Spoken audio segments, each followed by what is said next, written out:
वैसे तो खेला और झमेला की पॉलिटिक्स बिहार में चल रही है, लेकिन आप अपने निगाह को यूपी के मिल्कीपुर विधानसभा पर लगा कर रखिए। मिल्कीपुर में विधानसभा उपचुनाव के तारीखों का ऐलान हो चुका है और आखिरी समय में भारतीय जनता पार्टी ने भी अपने पत्ते खोल दिए हैं। यानी कि योगी आदित्यनाथ ने चंद्रभान पासवान को भारतीय जनता पार्टी का प्रत्याशी घोषित कर दिया है। आपको बता दें कि मिल्कीपुर विधानसभा सीट फैजाबाद लोकसभा सीट के अंदर आती है और आपको बता दें कि फैजाबाद के वर्तमान सांसद अवधेश पासी ने योगी आदित्यनाथ को एक बहुत ही गहरा जख्म दिया है और कहीं न कहीं वो घाव तब तक नहीं भरेगा जब तक योगी आदित्यनाथ मिल्कीपुर विधानसभा उपचुनाव की सीट भारतीय जनता पार्टी के झोली में नहीं डाल देते हैं, क्योंकि फैजाबाद सीट के अंदर ही अयोध्या आता है और जिस अयोध्या के राम मंदिर के बल पर भारतीय जनता पार्टी लोकसभा 2024 का चुनाव जीतना चाहती थी, वो फैजाबाद सीट, अयोध्या सीट ही भारतीय जनता पार्टी हार जाती है। हालांकि भारतीय जनता पार्टी के हार की बड़ी वजह अमित शाह की नीतियां और टिकट वितरण भी रहा, लेकिन कहीं न कहीं दाग योगी आदित्यनाथ के ऊपर भी पड़ा है और हर हाल में योगी आदित्यनाथ उस दाग को धो देना चाहते हैं। इसीलिए मिल्कीपुर को अपने प्रतिष्ठा का सवाल बना चुके हैं और मंत्रियों की फौज को उतार दिया है मिल्कीपुर की सियासत को फतह करने के लिए।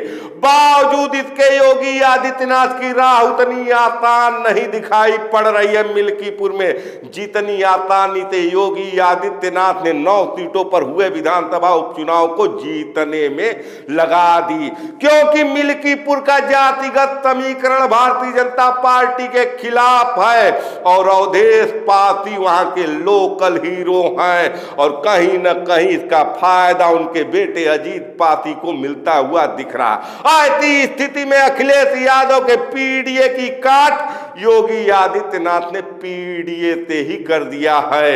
इसके बाद सबसे बड़ा सवाल उठता है कि क्या चंद्रभान पासवान भारतीय जनता पार्टी के जो प्रत्याशी है वो जरूरी है या मजबूरी है?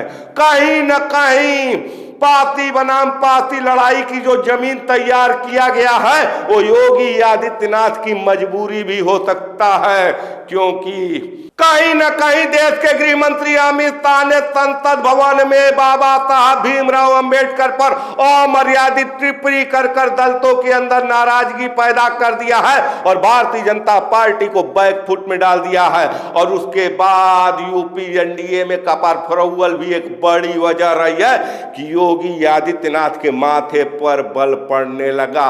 कहीं न कहीं संजय निषाद और आशीष पटेल की नाराजगी भी भारतीय जनता पार्टी पर भारी पड़ती हुई दिख रही थी। ऐसी स्थिति में योगी आदित्यनाथ ने अखिलेश यादव के पीडीए के खिलाफ, दलित के खिलाफ एक दलित को उतार दिया और कहीं न कहीं जातिगत समीकरण को बनाने का प्रयास किया है।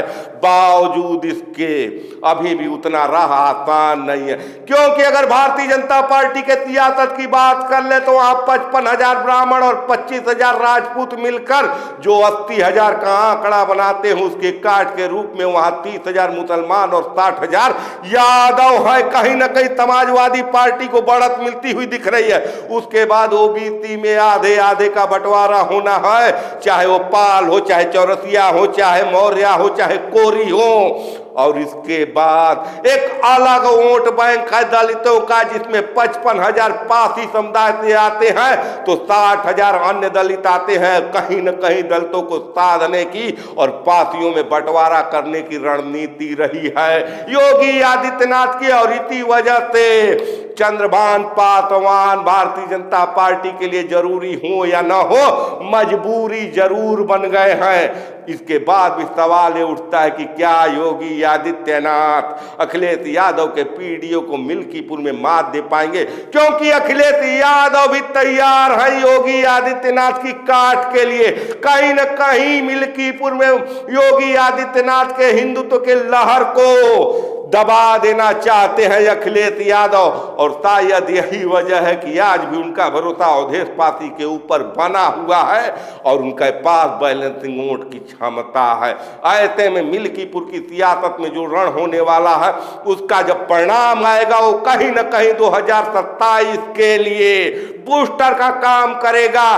क्या ये बूस्टर समाजवादी पार्टी को मिलने वाला है या योगी आदित्यनाथ की हिंदुत्व की लहर आगे बढ़ने वाली है? इस बारे में आपके क्या राय है, क्या विचार है, कमेंट कर जरूर बताएं। देखते रहिए खबरों के खिलाड़ी। मैं आपका पंकज कुमार, धन्यवाद।